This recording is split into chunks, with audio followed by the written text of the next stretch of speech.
ನಮಸ್ಕಾರ ವೀಕ್ಷಕರೇ, ಈ ದೂರದಲ್ಲಿ ಒಂದು ಬೆಟ್ಟ ಕಾಣಿಸ್ತಾ ಇದೆ ನೋಡಿ. ಗಮನಿಸ್ಕೊಳ್ಳಿ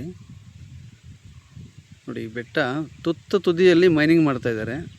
ಅಂದರೆ ಮೇ ಬಿ ಜಲ್ಲಿ ಕ್ರಷರ್ಗೋ ಕಲ್ಲನ್ನು ಪುಡಿ ಮಾಡಿ ಎಕ್ಸೆಟ್ರಾ ಏನೋ ಮಾಡ್ಕೊಳ್ತಾರೆ. ನಮ್ಮ ಕೋಲಾರ, ಚಿಕ್ಕಬಳ್ಳಾಪುರ ಈ ನಮ್ಮ ಭಾಗಗಳಲ್ಲಿ ಮಳೆ ಪ್ರಮಾಣನೇ ಕಡಿಮೆ ಅಲ್ವಾ? ಯಾಕೆ ಅಂತಂದರೆ ಕಾರಣ ನೂರಾರು ಇದೆ ಅಲ್ವಾ. ಮೊದಲಿಗೆ ನದಿ ಮೂಲಗಳಿಲ್ಲ. ಈ ನಮ್ಮ ಕೋಲಾರ, ಚಿಕ್ಕಬಳ್ಳಾಪುರ ಈ ನಮ್ಮ ಭಾಗಗಳಲ್ಲಿ ನದಿ ಮೂಲಗಳಿಲ್ಲ. ನಾವು ನಂಬಿರೋದೇ ಮಳೆ ಆಶ್ರಿತ ಅಲ್ವಾ. ಸೊ ಅದರಲ್ಲೂ ವಿಶೇಷವಾಗಿ ನಮ್ಮ ನರಸಾಪುರ, ಇನ್ ಬಿಟ್ವೀನ್ ಕೋಲಾರ ಈ ಮಧ್ಯದಲ್ಲಿ ಬೆಟ್ಟಗಳ ಸಾಲು ಜಾಸ್ತಿ ಇರೋದ್ರಿಂದ ಮತ್ತು ಮಳೆ ಯಥೇಚ್ಛವಾಗಿ ಬೀಳುತ್ತೆ. ಇದೊಂದು ಪ್ಲಸ್ ಪಾಯಿಂಟು. ಆದರೆ ಈ ಒಂದು ಬೆಟ್ಟ ಗಮನಿಸ್ಕೊಳ್ಳಿ, ಇದು ಅರಬ್ ಕೊತ್ನೂರು ಟು ಒಕ್ಲೇರಿ ಮಧ್ಯದಲ್ಲಿ ಚಿಕ್ಕ ಏರು ದೊಡ್ಡ ಏರು ಅಂತ ಬರುತ್ತೆ. ಈ ಮಧ್ಯಭಾಗದಲ್ಲಿ ಬೆಟ್ಟ ಕಾಣಿಸುತ್ತೆ.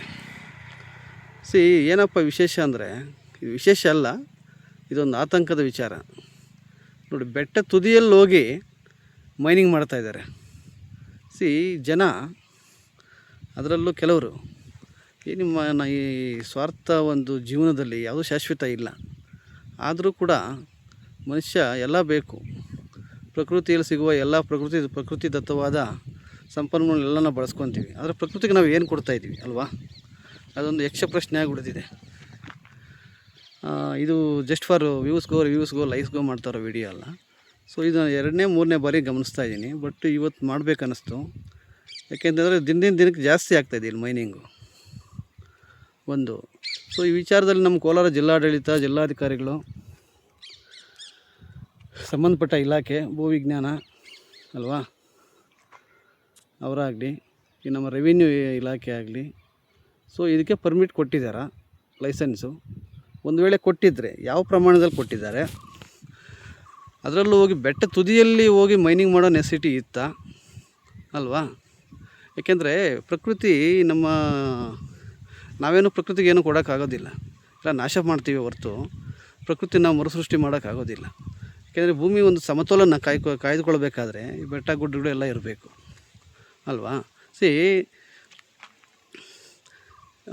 ಇಡೀ ನಮ್ಮ ಓವರಾಲ್ ಇಂಡಿಯಾಗೆ ಹೋಲಿಸ್ಕೊಂಡ್ರೆ ಕರ್ನಾಟಕ ಬೆಟ್ರು, ಸೌತ್ ಇಂಡಿಯಾ, ಅದರಲ್ಲಿ ಕರ್ನಾಟಕದಲ್ಲಿ ಕೋಲಾರ ಬೆಟ್ರು. ಯಾಕೆಂದರೆ ನಮ್ಗೆ ಯಾವುದೇ ರೀತಿ ಪ್ರಾಕೃತಿಕ ವಿಕೋಪಗಳು ಯಾವುವು ಬರೋದಿಲ್ಲ. ಓಕೆನಾ? ಯಾಕೆಂತಂದರೆ ಈ ಕಡೆ ಯಾವುದು ನದಿ ನಾಲೆಗಳು, ಸಮುದ್ರಗಳು ಯಾವುವು ಇಲ್ಲ. ಕೋಲಾರ ಭಾಗಗಳಲ್ಲಿ ಇರೋದೇ ನಮಗೆ ಈ ರೀತಿ ಸಣ್ಣ ಪುಟ್ಟ ಬೆಟ್ಟ ಗುಡ್ಡಗಳು. ಯಾಕೆ ಪ್ರಕೃತಿ ವಿಕೋಪಗಳಾಗೋದಿಲ್ಲ ಅಂತ ಹೇಳಿದ್ವಿ ಅಂದರೆ, ಈವನ್ ನಾವು ನೋಡಿ ನಮ್ಮ ಮಡಿಕೇರಿ, ಕೊಡಗು ಆ ಕಡೆ ತಗೊಂಡ್ರೆ ಬೆಟ್ಟ ಗುಡ್ಡಗಳೆಲ್ಲನೂ ಕುಸಿಯುತ್ತವೆ ಮಳೆಗಾಲ ಬಂದು ಅಂದರೆ ಅಲ್ವಾ. ಇನ್ನು ಬೇರೆ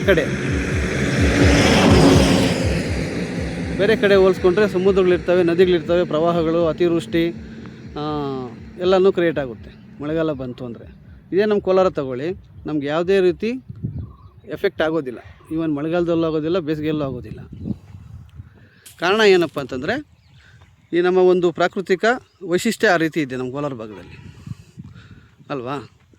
ಯಾಕೆ ಒತ್ತಿ ಹೇಳ್ತಾ ಇದ್ದೀವಿ ಅಂದರೆ, ಇರೋದ್ರಲ್ಲಿ ಉಳಿಸ್ಕೊಬೇಕು. ನಾವಂತೂ ಮರುಸೃಷ್ಟಿ ಮಾಡೋಕ್ಕಾಗೋದಿಲ್ಲ. ಅಟ್ಲೀಸ್ಟ್ ಇರೋದು ಉಳಿಸ್ಕೊಳ್ಳೋಣ. ಸೊ ಈ ನಿಟ್ಟಿನಲ್ಲಿ ನಮ್ಮ ಕೋಲಾರ ಜಿಲ್ಲಾಡಳಿತ, ಜಿಲ್ಲಾಧಿಕಾರಿಗಳಿಗೆ ಒಂದು ನೇರ ಪ್ರಶ್ನೆ. ಸರ್, ನೀವು ಪರ್ಮಿಟ್ ಕೊಟ್ಟಿದ್ದೀರಾ, ಅಂದರೆ ಲೈಸೆನ್ಸ್ ಕೊಟ್ಟಿದ್ದರೆ ಯಾವ ಹಂತಕ್ಕೆ, ಎಷ್ಟು ಅಡಿ ಡೀಪು, ಎಷ್ಟು ಪ್ರಮಾಣದಲ್ಲಿ ಮೈನಿಂಗ್ ಮಾಡೋಗೆ ಅವ್ರಿಗೆ ಲೈಸೆನ್ಸು ಪರ್ಮಿಟ್ ಕೊಟ್ಟಿದ್ದೀರಾ? ದಯವಿಟ್ಟು ಅದೊಂದು ಕ್ಲಾರಿಫಿಕೇಷನ್ ಕೊಡಬೇಕು ಸಾರ್ವಜನಿಕರಿಗೆ. ಸೊ ಈ ಪ್ರಮಾಣದಲ್ಲಿ ಈ ಥರ ಬೆಟ್ಟಗಳನ್ನ ನಾವು ನಾಶ ಮಾಡ್ಕೊಂಡು ಹೋಗ್ತಾ ಇದ್ದರೆ ಮುಂದಿನ ಪೀಳಿಗೆಗೆ ಇದರ ಒಂದು ಅವಶೇಷ ಕೂಡ ನಾವು ಉಳಿಸೋಕ್ಕಾಗೋದಿಲ್ಲ ಅಲ್ವಾ. ವರ್ಷಕ್ಕೊಂದು ಬೆಟ್ಟಕ್ಕೆ ಒಂದು ಈ ಥರ ಮೈನಿಂಗ್ ಮಾಡ್ತಾಯಿದ್ರೆ ಮುಂದಿನ ಪೀಳಿಗೆಗೆ ಬೆಟ್ಟ ಗುಡ್ಡ ಇತ್ತು ಅನ್ನೋದೇ ಒಂದು ಅವಶೇಷ ಕೂಡ ನಾವು ಉಳಿಸೋಕ್ಕಾಗೋದಿಲ್ಲ. ಸೊ ಈ ನಿಟ್ಟಿನಲ್ಲಿ ದಯವಿಟ್ಟು ಇದೊಂದು ಮರುಪರಿಶೀಲನೆ ಆಗಬೇಕು. ಒಂದು ವೇಳೆ ನೀವು ಲೈಸೆನ್ಸ್ ಕೊಟ್ಟಿದ್ರೆ ಬೆಟ್ಟ ತುದಿಯಲ್ಲಿ ಮಾಡೋಕ್ಕೆ ಕೊಟ್ಟಿದ್ರಾ, ಇಲ್ಲಿ ಯಾವ ಪ್ರಮಾಣದಲ್ಲಿ ಮಾಡೋಕ್ಕೆ ಕೊಟ್ಟಿದ್ರಿ ನೋಡಿ. ಬೆಟ್ಟನೇ ಆಗೋದು ತಿಂತಾಯಿದ್ದಾರೆ ನೋಡಿ. ಇವತ್ತು ಈ ಬೆಟ್ಟ, ನಾಳೆ ಇನ್ನೊಂದು ಬೆಟ್ಟ. ಇದೇ ರೀತಿ ನಾವು ಇರೋ ಬೆಟ್ಟ ಗುಡ್ಡಗಳು, ಮರಗಿಡಗಳು ನಾಶ ಮಾಡ್ತಾಯಿದ್ರೆ ಮುಂದಿನಗಳಲ್ಲಿ ಈ ನಮ್ಮ ಕೋಲಾರ ಭಾಗದಲ್ಲಿ ಮಳೆ ಆಗೋದೇ ರೇರು. ಈವನ್ ಮಳೆಗಾಲದಲ್ಲೇ ಅಮ್ಮಮ್ಮ ಅಂದರೆ ಎಲ್ಲ ಸೀಸನ್ ಎಲ್ಲ ತಗೊಂಡ್ರೂ 4-5 ಮಳೆ, ಅದರಲ್ಲಿ ಹೆವಿ ಮಳೆ ಇಲ್ಲೇ ಇಲ್ಲ. ಯಾಕೆಂದರೆ ಕಾರಣ ನೋಡಿ, ಈ ರೀತಿ ಇರೋ ಮರ ಗಿಡ ಕಡಿತೀವಿ, ಬೆಟ್ಟಗಳೆಲ್ಲ ಈ ರೀತಿ ನಾವು ನಾಶ ಮಾಡ್ತಾಯಿದ್ರೆ ಮಳೆಗಳನ್ನ ಸೆಳೆಯೋದೇ ಬೆಟ್ಟಗುಡ್ಡಗಳು, ಮರ ಗಿಡಗಳು ಅಲ್ವಾ. ಆಧುನೀಕರಣ, ಅಭಿವೃದ್ಧಿ ಅಂತ ನಾವು ಅದ್ರ ಹಿಂದೆ ಓಡೋವಾಗ ಈ ರೀತಿ ನಾವು ಇರೋ ಬೆಟ್ಟಗಳನ್ನು ನಾಶ ಮಾಡ್ತಾಯಿದ್ರೆ ಸೊ ಮಳೆ ಎಲ್ಲಿ ಬರುತ್ತೆ ಅಲ್ವಾ. ಮೊದಲೇ ನದಿ ನಾಲೆಗಳಿಲ್ಲ ನಮ್ಮ ಕೋಲಾರ ಭಾಗಕ್ಕೆ, ನಾವು ನಂಬಿರೋದೇ ಮಳೆ ಆಶ್ರಿತ ಅಲ್ವಾ. ಈ ರೀತಿ ಬೆಟ್ಟಗಳನ್ನ ನಾವು ನಾಶ ಮಾಡ್ತಾಯಿದ್ರೆ ಡೇ ಬೈ ಡೇ ಸೊ ಫ್ಯೂಚರಲ್ಲಿ ಮಳೆ ಇನ್ನೂ ಕಡಿಮೆ ಆಗುತ್ತೆ. ಸೊ ದಯವಿಟ್ಟು ಈ ವಿಚಾರವಾಗಿ ಮಾನ್ಯ ಜಿಲ್ಲಾಧಿಕಾರಿಗಳು, ಜಿಲ್ಲಾಡಳಿತ, ಸಂಬಂಧಪಟ್ಟ ಇಲಾಖೆಗಳು ಸೂಕ್ತ ಉತ್ತರದೊಂದಿಗೆ ದಯವಿಟ್ಟು ಇದನ್ನು ತಡೆಗಟ್ಟಬೇಕು. ಇದೇ ಅಂತಲ್ಲ, ಯಾವುದೇ ಬೆಟ್ಟ ಆಗಲಿ ಯಾವ ಪ್ರಮಾಣದಲ್ಲಿ ಪರ್ಮಿಷನ್ ಕೊಟ್ಟಿದ್ದೀರಾ, ಒಂದು ವೇಳೆ ಕೊಟ್ಟಿದ್ದರೆ ಇಷ್ಟೊಂದು ಬೆಟ್ಟ ಎಲ್ಲ ಆಗುತ್ತಿದೆ, ಅದು ಬೆಟ್ಟ ತುದಿಯಲ್ಲೂ ಮಾಡಿ ಅಂತ ಯಾರೂ ಪರ್ಮಿಟ್ ಕೊಟ್ಟಿರೋದಲ್ಲ ಮೇ ಬಿ. ಸೊ ಇರಲಿ, ಇದ್ರ ಬಗ್ಗೆ ಚರ್ಚೆ ಮಾಡೋಣ. ಸಂಬಂಧಪಟ್ಟ ಇಲಾಖೆಗೆ ಕಳಿಸ್ಕೊಡ್ತೀವಿ.